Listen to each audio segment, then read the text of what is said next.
Bienvenidos al estudio del segundo libro de Samuel. Hoy analizaremos el capítulo 3, versículo a versículo. La guerra civil fortaleció el reino de David y debilitó a la casa de Saúl. Abner se dio cuenta de esto y pronto buscó hacer un pacto con David. El título del tema de hoy es Abner busca la paz. Ya vimos que Abner fue el que inició esta pequeña guerra civil en Judá al invadir el territorio, acercarse al territorio de David, y Joab, el general del ejército de David, respondió a este ataque y lo estudiamos la semana pasada. El bosquejo es el siguiente. Primera parte, David se fortalece, versículos 1 al 5. Segunda parte, Abner hace un pacto con David, versículos 6 al 21. Vamos a orar. Señor, te damos gracias porque eres bueno, porque nos permites abrir tu palabra para escudriñarla, para recibir el mensaje que tienes para nuestra vida en este momento, Señor, y que podamos poner en práctica. En nombre de Cristo Jesús, amén. Bien, primera parte, David se fortalece. Hubo larga guerra entre la casa de Saúl y la casa de David, pero David se iba fortaleciendo y la casa de Saúl se iba debilitando. Bien, no es una guerra abierta como lo vimos el capítulo pasado, es decir, donde los ejércitos se enfrentaban, sino que más bien había un estado de hostilidad entre ambas casas, entre la casa de David y la casa de Saúl. Y durante este tiempo, David estuvo de una manera pasiva. En vez de tomar una ofensiva contra la casa de Saúl, en vez de atacar el reino, David se mantuvo en el territorio de Judá. Estuvo ahí con su tribu y no fue más allá. Él esperaba y confiaba que Dios le diera el reino a su debido tiempo. Y de esta manera David va a permanecer en Hebrón. Recordemos que Hebrón va a ser la capital del reinado de David en este tiempo, porque solo la tribu de Judá lo aceptó como rey. David era de un carácter firme y valiente. Lo hemos visto en el primer libro de Samuel. Su audacia y valor le habían dado una gran reputación y se había ganado el corazón del pueblo. A medida que transcurrían los años, resultaba cada vez más evidente quién debía ser el verdadero rey de Israel. Desde que David se había movido de Siclag a Hebrón, se fue fortaleciendo, y es lo que nos dice este primer versículo. David se iba fortaleciendo. Vamos a leer cómo es que David se fortaleció, y nos vamos a salir tantito de 1 Samuel y vamos al libro de 1 Crónicas capítulo 12, versículos 1 al 7. Estos son los que vinieron a David en Siclag, estando él aún encerrado por causa de Saúl, hijo de Cis, y eran de los valientes que le ayudaron en la guerra. Estaban armados de arcos y usaban de ambas manos para tirar piedras con honda y saetas con arco. De los hermanos de Saúl de Benjamín, el principal Ahiezer, después Joás, hijos de Sema, Gabatita, Gesiel y Pelet, hijos de Asmavet, Beraca, Jehú, Anatotita, Ismaías, Gabaonita, valiente entre los 30, y más que los 30, Jeremías, Jaasiel, Jonán, Josabat, Gederatita, Elusaí, Jerimot, Bealías, Semarías, Cefatías, Arufita, Elcana, Isías, Azarrel, Joezer y Jasobeam, Coreitas, y Joela, Jebadías, hijos de Joram de Gedor.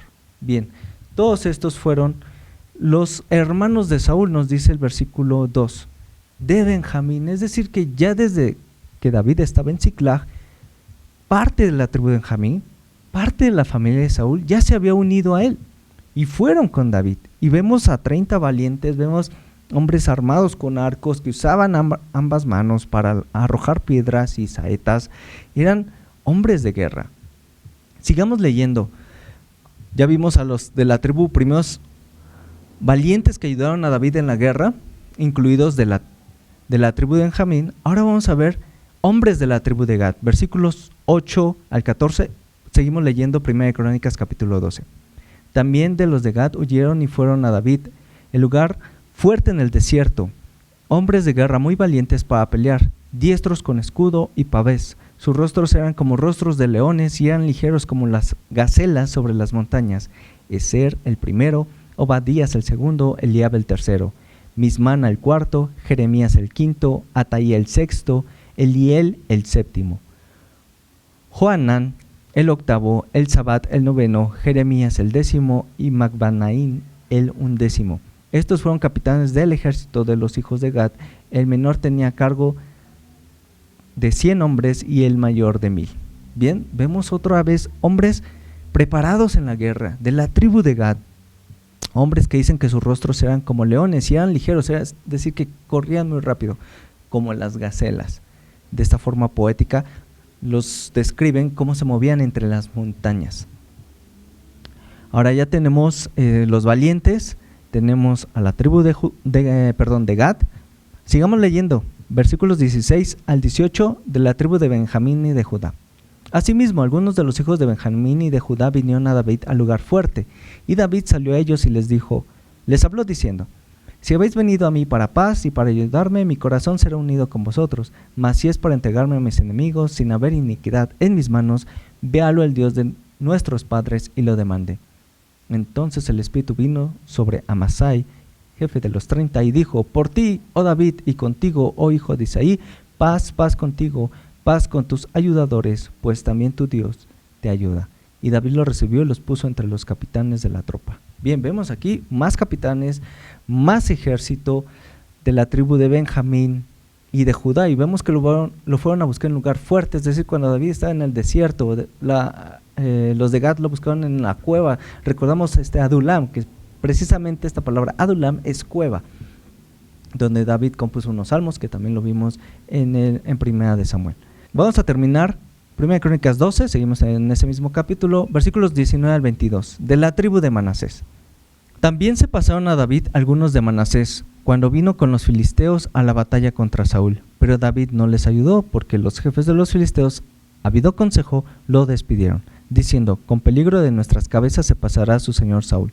Así que viniendo él a Siclac, se pasaron a él de los de Manasés, Adnás, Josabad, Jediael, Micael, Josabad, Eliú, Siletai, príncipes de millares de los de Manasés. Estos ayudaron a David contra la banda de merodeadores, pues todos ellos eran hombres valientes y fueron capitanes en el ejército, porque entonces todos los días venía ayuda a David hasta hacerse un gran ejército como ejército de Dios. Bien, el reino de David se fortaleció de una manera impresionante, números impresionantes de todas las tribus, hombres listos para la batalla. Pero tenemos también un crecimiento en la familia de David, y vamos a leer 2 Samuel 3, versículos 2 al 5. Y nacieron hijos a David en Hebrón. Su primogénito fue Amnón de Ahinoam Jezreelita, su segundo Kiliab de Abigail, la mujer de Nabal el de Carmel, el tercero Absalón, hijo de Maca, hijo de Talmai, rey de Jesur, el cuarto Adonías, hijo de Agit, el quinto Cefatías, hijo de Abital, el sexto Itream de Egla, mujer de David. Estos le nacieron a David en Hebrón. Bien, vemos que antes de subir a Hebrón, David subió con 2 esposas, Ahinoam Jezreelita y Abigail, la mujer de Nabal el de Carmel, que también vimos esa historia. Ahora vemos 4 esposas más. Vemos a Maca, Agit, Abital y Egla. Estas 4 esposas significan alianzas con tribus, con pueblos cercanos. Estas alianzas por matrimonio eran muy comunes y era para fortalecer el poder, y también para la época de guerra apoyarse unos a otros. Vemos a David haciendo estas alianzas. Interesante, porque en Deuteronomio capítulo 17, versículos 14 al 17 dice: cuando hayas entrado en la tierra que Jehová tu Dios te da, y tomes posesión de ella y la habites, y digas: pondré un rey sobre mí, como todas las naciones que están en mis alrededores, ciertamente pondrás por rey sobre ti al que Jehová tu Dios escogiere. De entre tus hermanos pondrás rey sobre ti. No podrás poner sobre ti a hombre extranjero que no sea tu hermano. Pero él no aumentará para sí caballos, ni hará volver al pueblo a Egipto con el fin de aumentar caballos, porque Jehová os ha dicho: no volváis nunca por este camino. Ni tomará para sí muchas mujeres, para que su corazón no se desvíe, ni plata ni oro amontonará para sí en abundancia.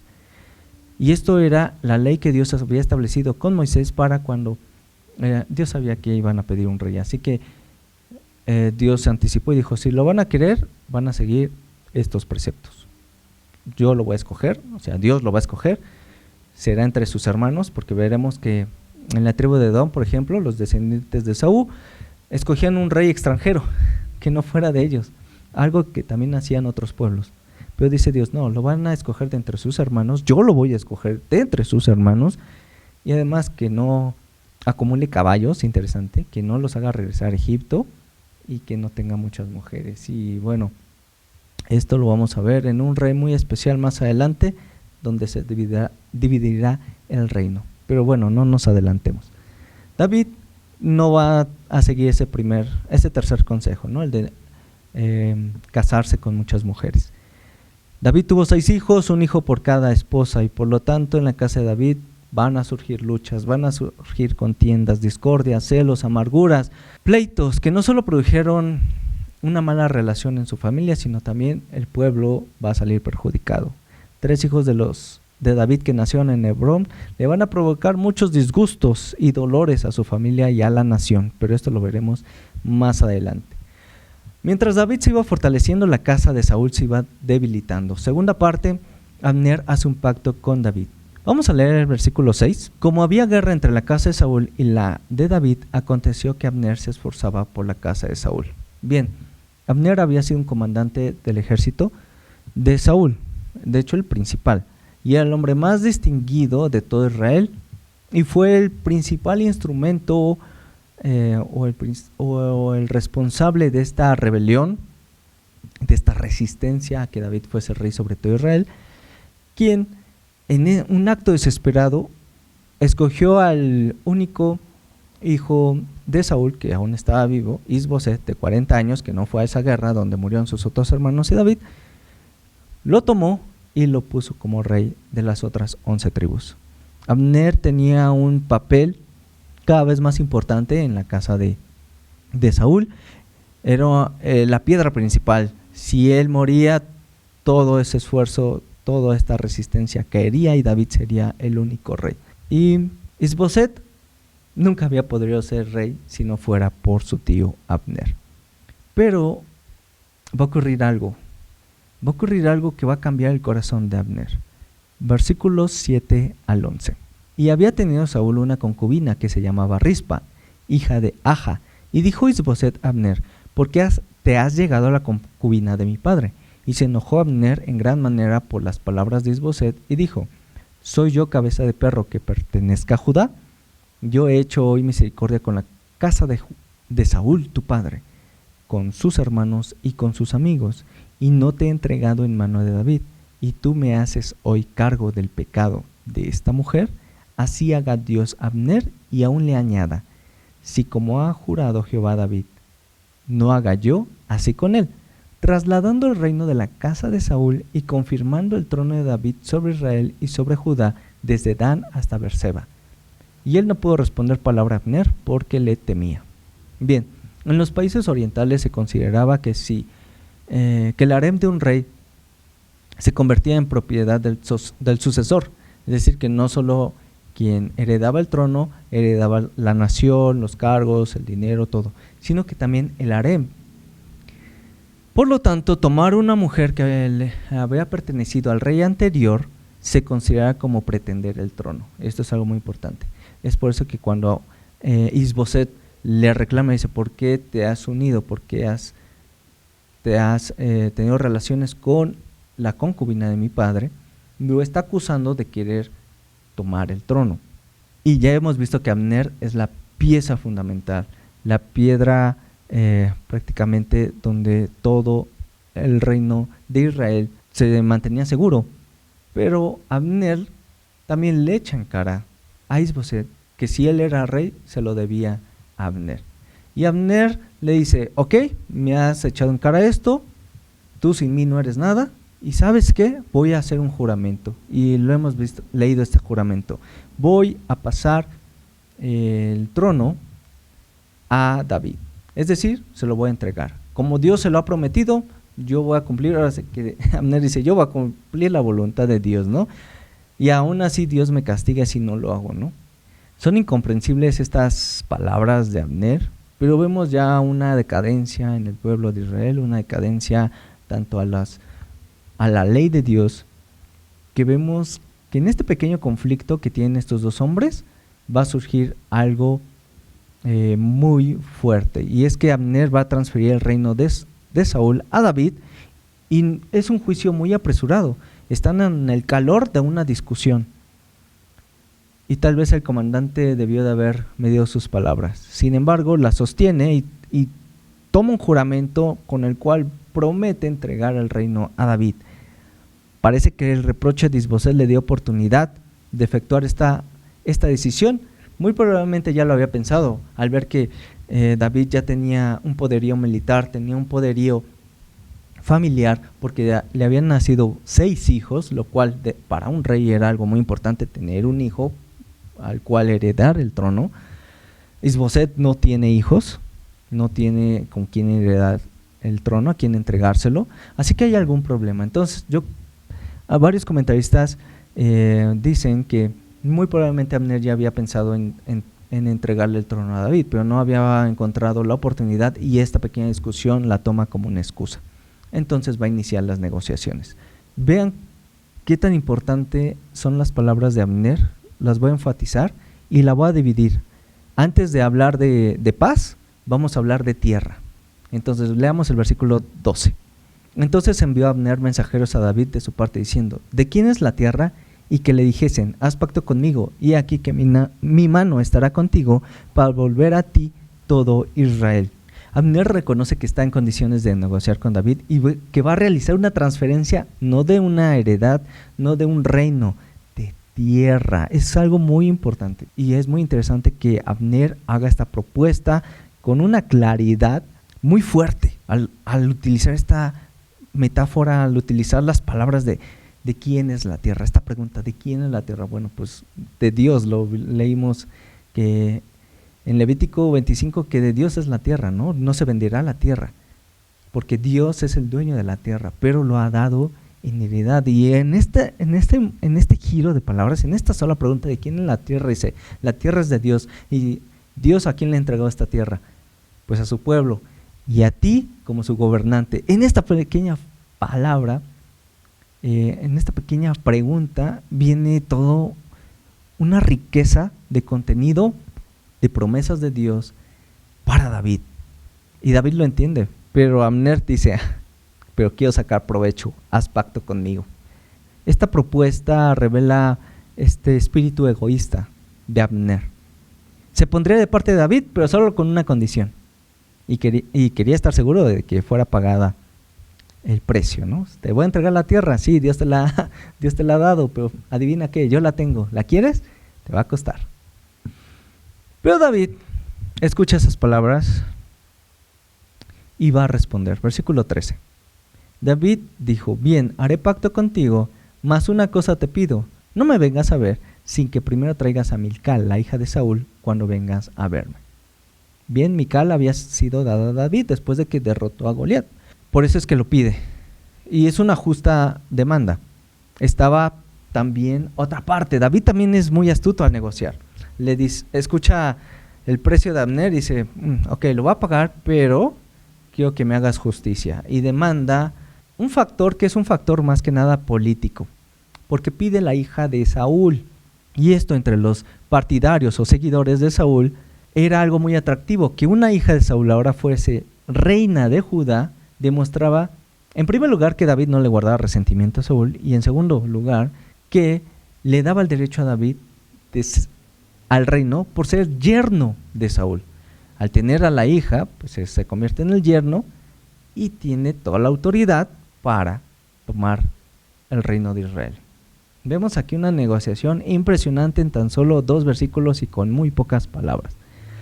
Pues bueno, manda su mensaje David. Vamos a leer el versículo 14. Después de esto envió David mensajeros a Isboset, hijo de Saúl, diciendo: restitúyeme mi mujer, Mical, la cual desposé conmigo por siempre, pues hijos de filisteos. Bien, los mensajeros no son enviados a Abner. Esto es algo muy importante. No son enviados a Abner, son enviados a Isboset. ¿Por qué? Tal vez porque Abner envió este pacto secretamente, pero David lo hace público. También David es muy inteligente. Además, por otro lado, a Isboset le correspondía dar la orden de regresar a Mical. Y sin el apoyo de Abner, pues Isboset no habría estado en condiciones de cumplir esta demanda. Así que al acceder Isboset, al regresarle a Mical, iba a estar revelando su propia debilidad. David le pide algo, Isboset obedece. En vez de que Isboset se resistiera, va a ceder. ¿Y por qué va a ceder? Porque ¿quién tiene como consejero? Pues Abner. Y Abner ya ha tramado algo a sus espaldas. Si Isboset accedía públicamente a esta demanda, daría evidencia a todos, tanto Judá como Israel, de que sus días estaban contados y de que David pronto tomaría el reino. Y adivinen qué, accedió. Versículos 15 y 16. Entonces Isboset envió y se la quitó a su marido Paltiel, hijo de Lais, y su marido fue con ella siguiéndola, y llorando hasta Bahurim. Y le dijo a Abner, anda, vuélvete. Entonces él se volvió. Con este acto público, Isboset dio evidencia que los días de su reino estaban contados. Y Abner se apresura. Una vez que Isboset toma esta decisión, Abner actúa rápido. Y va a hablar con los ancianos de Israel. Versículos 17 al 18. Y habló Abner con los ancianos de Israel, diciendo, hace ya tiempo procurabais que David fuese rey sobre vosotros. Ahora pues, hacedlo, porque Jehová ha hablado a David diciendo, por la mano de mi siervo David libraré a mi pueblo Israel de mano de los filisteos y de mano de todos sus enemigos. Bien, Abner inicia con unas palabras, es un buen político, es un buen negociador, donde sugiere que hubo un movimiento después de la muerte de Saúl, es decir, cuando murió Saúl, creo que hubo un movimiento popular para que David se estableciera como rey de todo Israel, pero este movimiento fue totalmente obstaculizado por Abner, precisamente porque puso a Isboset como rey de Israel. Ahora, por un tiempo, Abner se opuso a tal demanda, pero ahora ha cambiado su política, ha cambiado de opinión y recuerda prudentemente a los ancianos ese sentimiento que tuvieron. Y le recuerda que en realidad esa idea no venía de Abner, sino que era la idea de los ancianos. Esto es genial. Es un buen negociador Abner. Le dice, pues ¿saben qué? Yo estuve equivocado y su idea, ¿qué creen? Era mejor.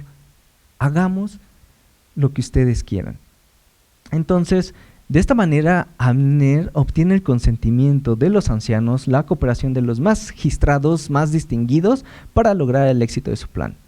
Y el siguiente paso era convencer a la tribu de Benjamín. Pues claro, el rey Saúl era de la tribu de Benjamín. Leamos la primera parte del versículo 19. Habló también Abner a los hijos de Benjamín. Se iba a necesitar un cuidado especial en las negociaciones con los que pertenecían pues a esta tribu. Se sentían muy unidos a Saúl porque estaban vinculados por sangre, por parentesco, y debido a su relación con él pues habían disfrutado grandes ventajas. Al ser el rey de su tribu pues tuvieron buenos territorios, tenían muy buenas posiciones. De hecho lo vimos en un capítulo anterior. Y Abner fue él mismo en persona a hacer estas negociaciones. Sigamos leyendo del 19 al 21. Y fue también Abner a Hebrón a decir a David todo lo que le parecía bien a los hijos de Israel y a toda la casa de Benjamín. Vino pues Abner a David en Hebrón y con él 20 hombres, y David hizo banquete a Abner y a los que con él habían venido. Y dijo Abner a David, yo me levantaré e iré y juntaré a mi señor el rey a todo Israel, para que hagan contigo pacto, y tú reines como lo desea tu corazón. David despidió luego a Abner y él se fue en paz. Aparentemente todos accedieron al pacto, o sea, fue a hablar con los de Benjamín, y los de Benjamín al parecer utilizó ahí unas buenas técnicas de negociación. Abner, todos estuvieron de acuerdo. Vino Abner a David, le dijo, mira, le parece bien a los de Israel, le parece bien a los de Benjamín, hagamos pacto. Y Abner promete llevar a David las noticias a todo Israel para que se realice la coronación. Y Abner dice que se fue en paz, habiendo pues convenido los términos y condiciones de ambas partes y ratificado.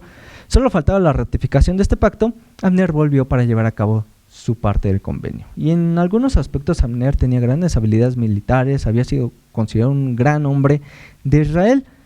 Sin embargo, aunque fue sincero, su pacto con David había sido impulsado por motivos egoístas, y al ponerse del lado de David pensó que abandonaría la causa que estaba condenada y que ganaría una nueva gloria y honra en Israel. Es decir, pues se iba deleitando tanto la casa de Saúl que dijo, bueno, si me paso del lado de David, probablemente aún siga teniendo privilegios, aún pueda tener honra o gloria. Fue movido totalmente por motivos egoístas. Hubiera deseado ocupar el puesto más elevado en el servicio de David, y esa era su ambición. Su egoísmo y falta de consagración a Dios lo habían llevado por esos caminos, a buscar un interés en el reino de David, pero no en el reino de Dios. Bien, vamos a dejar hasta aquí, hasta el versículo 21. Los vamos a dejar con este pacto, con que se va a realizar la paz. Y veamos cómo terminará esta guerra civil en los siguientes versículos y el capítulo 4. Vamos a orar. Señor, gracias porque nos permites leer tu palabra y reconocer que a veces buscamos nuestros propios intereses, nos movemos por intereses egoístas, Señor, pero ayúdanos a mirar a la cruz, Señor, mirar lo que tú quieres que nosotros miremos, que sigamos tus deseos, tus consejos, Señor, porque es muy fácil para nuestro corazón desviarse. Gracias, Señor, por tu palabra que nos guía por estas sendas de justicia para no guiarnos del camino. Te lo pedimos en el nombre de Cristo Jesús. Amén.